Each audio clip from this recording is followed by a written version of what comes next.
call the meeting order, we take it from there. All right. Meeting is called to order At 7. what is at it? 7:02. All right, from the agenda, I will kick it off and we'll throw some things around. Couple of things just recently from a district, and we did have a meeting regarding our health insurance and our insurance switch. It is all positive. We had a lot of positive notes. Obviously, any type of change, you're going to have some hiccups on the way, but I think significantly we did a nice job, not only in the transition, but with the way that we worked through some of the negotiations. For the run-out claims, we'll get our reserves built up. DCW seems that we are trending in the right direction. Had some issues with a few of the providers. They've worked through that already. They've been really responsive to kind of everything that's going on, and all of the transfer went really well. One of the things we did notice was a significant uptick in voluntary life insurance that our employees elected to take. Just showed that there was a need there, and having it out there for all of them to force into open enrollment was a good thing on our end. So that's kind of the one thing that we have from that standpoint. In terms of the agenda review, it's a pretty light agenda for most cases. I know we have a lot of new business and old business that's going to be on the meeting, so we've kept some of the other things pretty light moving forward in terms of presentations and all that, really trying to respect the new board, kind of working together and setting up some of those categories. So that's what we've done with that. We do have Roger Mariachi coming to kind of give an update on the construction programs in special reports, as well as I think Ryan's going to try to be there as well to give kind of a feature for Buckeye, and we'll have some discussion about the Buckeye project moving forward. So that is really items of note on there. One of the other items of note on the agenda coming up is a reapproval of laptops for CTE. We had those bid from CDW. Those bids are good for about 10 days. What we were not aware of is that the cost of laptops are going up like crazy because of computer chips and AI. So they have continued to double along the way. So we do have to reapprove those to get those in place. As well as we've even noticed that we have received a safety grant for some camera servers from the AG, and we cannot, for the money that we received, we cannot get the same level of servers. We have to step one down to get those as well. So there are some issues with chips out there right now, and AI kind of taking up all the chips as they're trying to build through. So we're navigating that as well. And did the transition of those classes to Riverview go okay? I mean, to the new addition go They okay? just happened. Yeah, I know. So they're still kind of in the presence, and they haven't really moved into it. So we know that Tomorrow they'll be in the new Yeah, they'll ones. be in their They'll start teaching in those. Start teaching in those spots, and we'll see that on Thursday. Okay. as And then well. as far as the health insurance, like just a guesswork, what's the percentage of staff that has their spouse coverage versus our coverage? Or are we pretty heavy on most of our staff takes our coverage? The majority. I don't know. I think the majority of them take it if it's offered, but I'm not sure of the Okay, numbers. I just wonder, yeah, because sometimes, I know in Mentor when they made that change where they wouldn't cover the spouse, a lot of them, Yeah. lot of them jumped over to spouse coverage. Yeah. Okay. Yeah. And now we'll turn it over to Mallory. She did just have some information on personnel updates. Yeah, so there was a request for kind of what retirements we have coming up for the end of this school year. Send those around. Just a list of who has been board approved thus far, retirements and resignations for our teaching staff and non-teaching staff. Those that are still italicized are on this upcoming agenda. One of them is a correction with the early incentive out there. We are having some more conversations with our teachers so they fully understand what that means. There are some health insurance items they need to line up ahead of time to be able to retire at July 1st or June 1st even, with STRS to get that all in line. And then same kind of thing for our non-teaching staff. You'll see a lot of June 1st That means that's their first official day of retirement, that being because the last day of school is May 29th. So they truly don't have any working days in June for them, so they could start collecting on their retirement benefits right then. One of the things I was wondering about, we had one that was a resignation versus, Right, so she just doesn't have the years of service. She was teaching out of state for a while, so doesn't have the years I of see. STRS. so technically she's eligible for retirement, but she has to call it a resignation? Is She's that- not eligible for retirement in Ohio. I see, The years that she's taught with us, we very much will celebrate her with all of our other retirements. okay, She is eligible for our early retirement incentive, though, okay, I believe, For the years of service. by years of service, but it's Okay. not a retirement from. and then are you covering the retiree hire requests? I saw something about that. Not right now. Not right now, it's just a discussion. We to need to, have. you want to discuss that? Okay, Yes. okay. All right, This is thank what you. we have thus far. We do anticipate, we've heard that there may be a few other teachers out there. The non-teaching staff are the ones that we want to watch the most closely. We always talk through, the age of our staff and that we have some more senior people working in several departments. So we do anticipate more of those coming through. Right now, we're kind of seeing what does come to the board agenda, and then we will start as a team planning, what needs to be backfilled, what can be condensed, things like And I know you do a real good job of looking at what's there, what do we need to replace, but then you have people requesting, that they would like to move here or there. Yeah. I just remember one, which I'll mention later, but, I just, there could be some savings there depending, yeah. Other kind of notable things that you will see on the personnel side of the agenda, we, kind of a big win here for us. We are still in the very early phases, but we have 3 non-CDL trainees that have joined us to start driving, training as bus drivers. So they've gone through the initial processes and now truly are scheduling with we have one trainer in the district who meets with them outside of her route to start training hands-on behind the wheel kind of thing. The other thing that you'll see on personnel agenda is that we have an addition. It was discussed and posted as our nutrition services provides full staffing for Fairport schools. In their recent construction, they have constructed and I believe now fully opened a K through 12 building. In doing so, our Director of Nutrition, Mrs. Michelle Gifford, has added 1 additional staff member to Fairport to help them with that. They're running 2 separate lines in the cafeteria, so it's one, essentially an assistant cook, cashier, to support that transition. She's not sure if it's gonna, be needed, but for the end of this school year to see what the numbers look like for lunches at that new building. It is there. We have found a person, and they're on this agenda. And that is, typically nutrition is covered by the money that they make. The Fairport building is really a nice building. I did hear a positive comment from a parent about the breakfast being served. It was a Buckeye, but I assume it's everywhere, and that was from monies left, like. what Some was of it? our, part of our spend down plan is to provide breakfast for Okay. elementary, Yeah. for Okay, this year for sure. okay, good.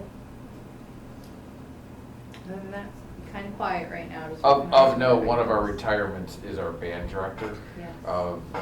Mr. Schwartz, David Schwartz. Oh, I believe it's yeah. 21 years he's been here. It's the Wow. longest tenured band director. 30. 31 years he's been here. He's been here 30, has he been here for 31? 31 here. Wow, 32 that's total. amazing. So he's the longest tenured band director and going to be a difficult replacement. So Yeah. something that we Is are. there anyone within, because I know, We do have an assistant band director, or there's a band director at John R. as well. So we haven't Okay. necessarily had discussions as to, Okay. um, wow, that's That- impressive. as they are working on class enrollment right now at the high school. Okay, What I did forget on the agenda, we do have 2, this is about more out of programs, but we also have 2 club sports we're adding. One we've had, girls football, girls flag football in the spring. It's all volunteer, but then we're also trying boys volleyball. It's a state sanctioned sport where we're gonna give it give it a shot. Our varsity volleyball coach has volunteered to actually coach the boys if they want to play That's great. travel. So we're excited to bring those on and see what happens. Mhm. And the two other sports that we did add, remember? We at added request? we added gymnastics, girls wrestling. Both are Doing fine, doing Yeah. good. Gymnastics is they're always competitive, yeah, and girls wrestling is growing Mhm. That's good. significantly. And girls golf we added as well. oh So we yeah, actually that's added right, 3. girls golf, And girls golf won the league Wow. in their second. wow. And that's club though? Like- Those are all varsity. Oh, that's right, okay. So typically we'll start with the club Mhm. sport, and if the See interest. if the Mhm. BC interest, we will roll them in. Good. With that, Dr. Thompson. Excuse me. You can see some questions that were submitted. So I will put all those together, and I should rephrase that. Mr. Patrizzi and the staff have been diligently pulling this data to put it all together, and we'll just form it in a document and provide it to the board, and that's my understanding of where we'll take that. But they're legitimate questions, but, and if someone wants them, it's a records requestable thing. So, and it is now anyways, regardless of whether we create a document or not, because these are all actual documents. But that's good to just keep an eye on, but overall, in terms of all of these compiled together, are fairly immaterial on the overall forecast, but they're just there for to address the question for a board member who's asked. I don't want to take a lot of time and go through this step by step because I don't want to bore you, but it's our belief that we need, and I'm saying the administration's belief that we need to tighten things up a little bit in terms of how we do our budgeting process. We want to formalize it, make sure many of these roles and responsibilities that you'll see to walk yourself through, they're not new to the district. It's just a reminder more than it is anything else. I have taken over a department that has had a seasoned treasurer before me and had Mr. Patrizzi in for 3 years, who has, about 28, 29 years or so of, 28. yeah. So it's not like we're void of smart minds here, but it's just a tightening up. It's and developing a handbook so that, I just think it helps people to have reference. If you flip to page 2 of this, you'll see where, due to some snow delays here, we'll play with these dates just a little bit, but this will go out provided we're in school tomorrow. And just for the record, I really hate these snow days and days off. I do.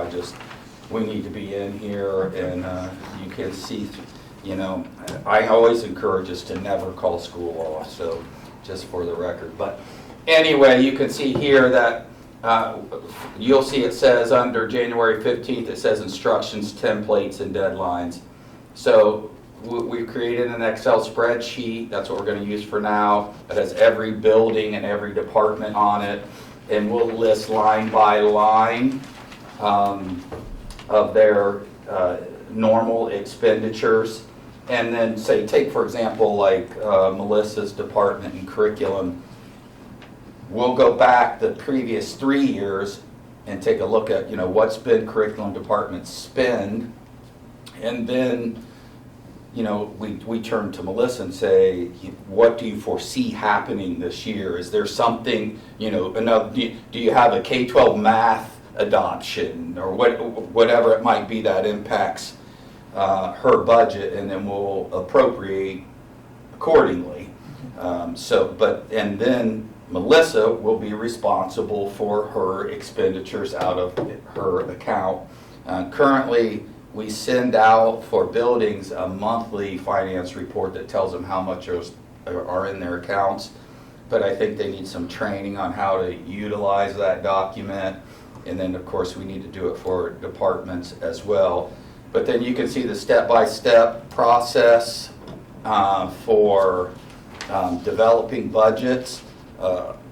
Ultimately, budgets, the final budget has to obviously be approved by the Board of Education, but it also has to be approved by the superintendent. Because although the finance department will advise Dr. Rotino, keep him abreast of how much money's available and what our spending rates are and how it's impacting the 5-year forecast, but ultimately budgets are developed, not necessarily developed, but approved by the superintendent. So that's in this process. There's a budget submission checklist for the staff to use to make sure they've checked all the boxes, and even a little graphic there that just kind of shows you overall what the process is and how it works. And then a couple other material changes that we're looking at is build everywhere that I've been and Mr. Patrizzi's been, we're used to a building has a budget. And typically that building budget is based on a certain dollar amount per student. You know, maybe, and that's what we're in the process of developing. We'll have that together here shortly, but that's new. Principals are not used to that. So they'll get a certain expenditure per student and a certain expenditure per staff member, and then they will be held accountable for that. We have a system, a really slick software system that tells us when we approve purchase orders whether money's in the accounts or not, but they're not really, they're accurate, but just the way things go up to this point, building principals, I'm not sure, are confident and have any idea where they stand when they make these approvals for expenditures, et cetera, et cetera. So we'll cut into that, and I know this is going to make me incredibly popular, and I strive for that. But there's a lot of credit cards out there, a lot. We're pulling those all back in. No one will possess a credit card except Dr. Rotino and myself. The rest will be held in the finance department, and not that people can't use a credit card, but they're going to have to come in, sign the credit card out for an express purpose, and then when they return the credit card, when they're done with whatever it is that they've signed out the credit card for, they must have the receipts in hand, or else it will result in a garnishment of their wages, and I'm sure they don't want to see that happen, and I don't want to see that happen, but you know, that seems to be the most effective way to make people understand that this is really important. Amazon purchases, we're not going to shut them down, but we're changing the process. Because again, we'll get an Amazon purchase and not have the money in an account to pay for it. And so we find ourselves kind of shifting around, trying to figure out how we're going to pay for that. It's kind of a little bit the wild, wild west. And the other thing that we're not going to do is, let's say, for example, transportation, they spend $300,000 a year on maintenance or anything. It doesn't matter, whatever it might be. It's not $300,000 for maintenance, but $50,000 for maintenance. We're not going to issue that blanket fully up front.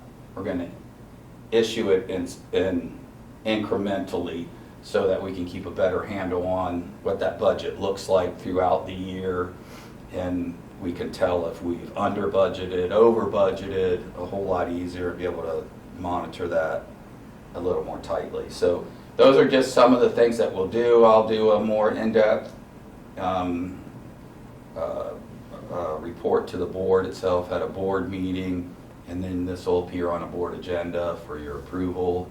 But it is really, it's not a policy. It is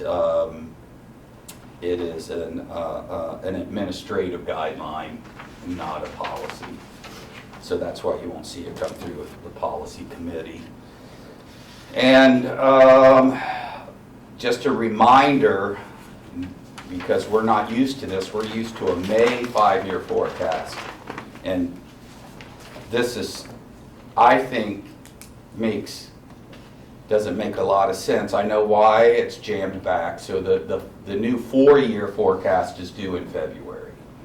So that's a very, very quick turnaround.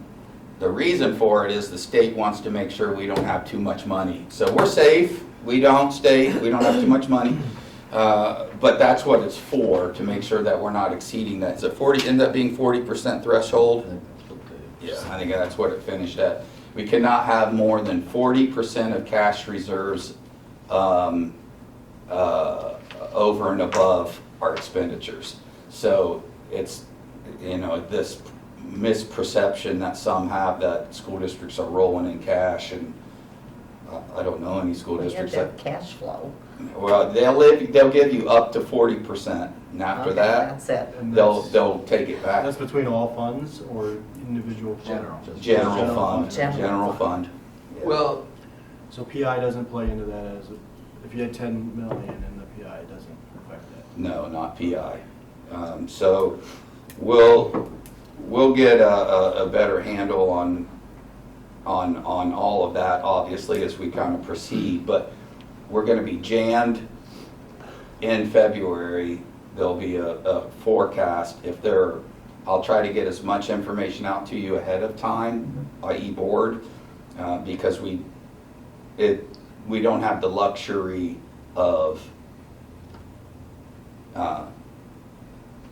not approving the 5-year forecast, because then we'll be out of compliance with the state, so it's just so condensed. How does that work with some of the funding we get, like federally for special ed and other categories? Is that all part of it? It's in the 5-year forecast, the focus No, is I'm talking about the 40%. No, general fund. it's general fund, so that's a different fund Yeah. and doesn't Yeah, count. yeah. Because those monies come in clusters at different times. Yeah, well, so does all of our money comes Yeah. in clusters, our tax receipts, all of those things. Right. And we may or may not even have our second half of our funding in place before, it'll be closed. It'll be closed usually. yeah, so that was one of my questions, because of the rollback and homestead, both of those, which are gonna directly impact our finance and our forecast, and especially the homestead, that's all an application based. We don't know how accurate it's gonna be, to be completely. In February, that's gonna be a huge question. Well, what we'll do is we'll forecast 1.2 million, because we understand that to be the maximum amount. And It's a then we'll loss. come, and then we will, Just to clarify. yeah, and then we will come back in the spring, even though it's not required, because at any point, we can amend the 5-year forecast that we submitted to the state. So we'll still come back in May, do another one in May, because that's gonna be a lot more accurate, and then we'll make an amendment to the state if that's necessary. And then, remember though, much faster than, this is the first year it's gonna happen, we have to close those books way sooner than we're used to. So we need to really get it out to all your leaders, Dr. Rotino, that they need to plan ahead for summer expenditures, all of those things, because we have to close the books much quicker. We can't have lingering purchase orders and somebody say, well, we haven't ordered the soap scrubber for the floors for our summer cleaning, and they want to order it in July or late June. We're going to be shut down. We're not going to be able to do that, because we have to then turn right around and do appropriations immediately thereafter. So, and appropriations is the budget, the word for, I don't know why that word is used specifically, but it's the budget. Yeah. So- How close are we to the 40%? Oh, we're nowhere near it. Nowhere not- near. it's not. So we're good. No, yeah, Okay. it's not gonna affect us. Now, where it could is when you're on the ballot and you pass a levy, that's where you could. And of course, the thing about that that's so frustrating to me because I think it's just a general lack of understanding at the state level by state legislators. We might have 55 or 60%, but that's a good thing because it keeps us off the ballot like this run the district has had of 10, 11, 12 years, depending on when we go back on the ballot and actually pass. So that is a long run. Well, the only way you get there is by having reserves and being very fiscally conservative about eating through your reserves. So that part just doesn't, I really truly think it's just a matter that most state legislators don't understand school finance, but yet they make the rules. Yeah. So So what exactly happens if you exceed that 40%? When does that happen? they do it in the spring. That's why they're Just- forcing us to submit that 5-year forecast in February, and they would I think the county commission, the county budget commission can pull it back. Can pull pull money back. Pull some of the levy tax from the commission. But I think that's gonna be an interesting process moving forward. they're overwhelmed right now. For all counties, but really looking at public entities budgets. Geauga County forever has had a little bit different process where the school would have to go kind of argue their budget. I think that's what the state's looking to try to do something to that aspect more of, unfortunately, and not just say these are the monies that we levy. This is how we need to be fiscally responsible. Which makes, essentially two boards you're accountable to when it comes to developing your budget.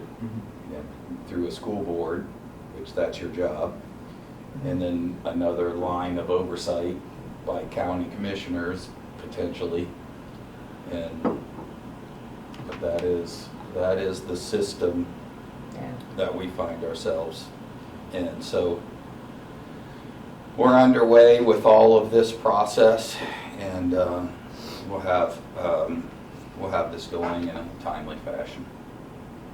Okay. Thanks for that work. As the building principal, I don't know, Melissa, you didn't have to do this, or it was never this way when you were No, principal? that's not correct. We did have budgets. Okay, you When I did. was- Yeah, so it has gotten, as any organization, it's gotten a little lax. So I think it's more of a tightening up process Okay. than anything else.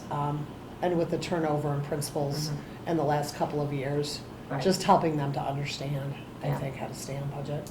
Right. Bringing them into the process of Mhm. Right. building it, because they do have a budget that's out there, but just. It's having- shifted with changes in treasurers, because I remember having a Mhm. budget as Right. So it's just keeping them. I think you it know, makes you more aware and helps you plan and work with your PTO and Mhm, different yeah. things, and I think it's a good thing. Identify your priorities, things like that, and I think that Right. some of that doesn't always happen, you know what I mean? And so I think this will force leadership to do that, which I think is a good thing, even for my department, you know what I mean? To think through, these are the things we have to do, these would be the nice to have, you know what I Mhm. mean? And these are the things that we probably can't do this year, Mhm. so it's just a more thoughtful process. Right. Okay. And again, I'm in no way is this an indictment of anything that's been done in the past. It's just, I think Melissa worded it pretty spot on. Over turnover, over time, sometimes things get more lax, and I think it's important for the building principals to be part of building their budget, so they better understand it and take responsibility for it Okay. versus just, here it is and you just roll. Okay.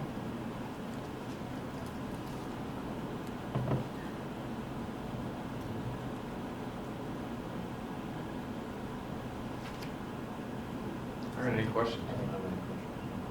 Before we adjourn, is the expectation, are these always going to be the week before the board meeting? So we might have to do Or- dates. That is typically the past practice has always been the Thursday before. I think we have to shift them to 7 a.m.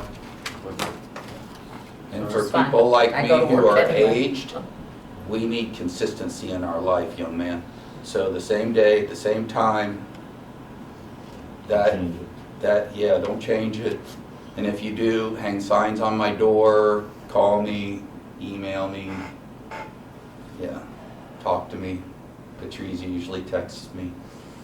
So are we setting dates then? 7 a.m. the Thursday before Each board schedule- meeting. Each board meeting. Perfect, easy to remember.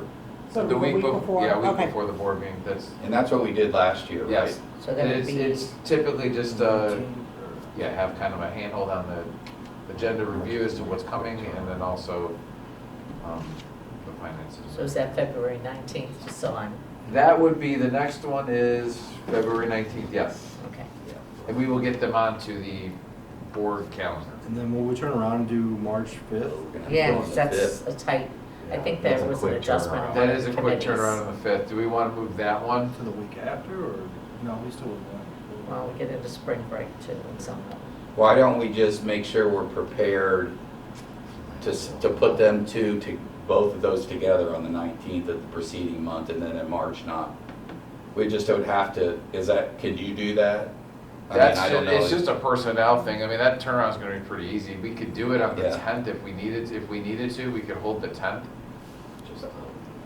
as a, Just a just safe, a safe update.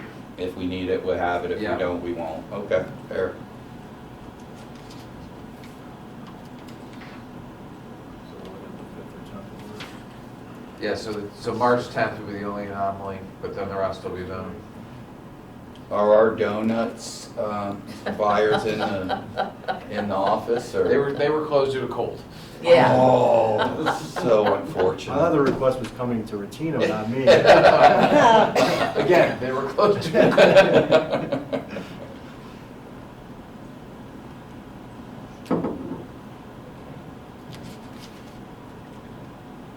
Just wanna get them.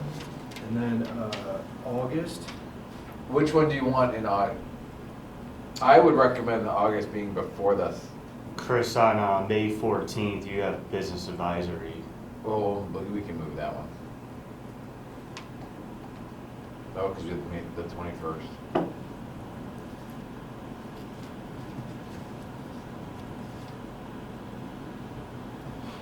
Business advisory and people. so you're saying August 6th, That's then? what his calendar is showing. Yeah, the business advisory, that will be that will get moved because it's the capstone, right? I don't know. Isn't that's typically in May though, the senior projects and all that. They would be doing senior projects May 14th, oh, that's right. No, we Yeah, scheduled this, August I just scheduled it as a recurring. Yeah. Yeah. Yeah, but that's not even the first Thursday, I thought it was. It's a It second. was a little Oh. just because of last minute hiring. Yeah. Yeah, I'm guessing you probably We'll move the May. won't have Yes, business we will move the advisory. business advisory May. I would suggest that, So- yeah. This is August that you're talking? He's talking about May, but. Let's talk in May. Oh, May. The August one, Because you've got two board meetings. we do, And I know there's a lot with personnel at the end there, so, I would say let's keep it on the 20th for the August one. That- Yeah, The big changes will be the later meeting anyway. right. Everything else looks good.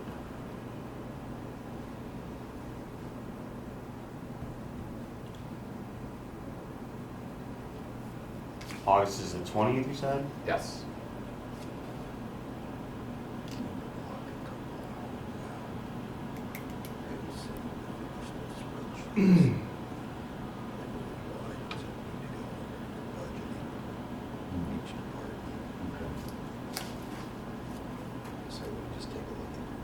and then that's, we have an earlier board meeting because of Thanksgiving, so the 12th. Yes.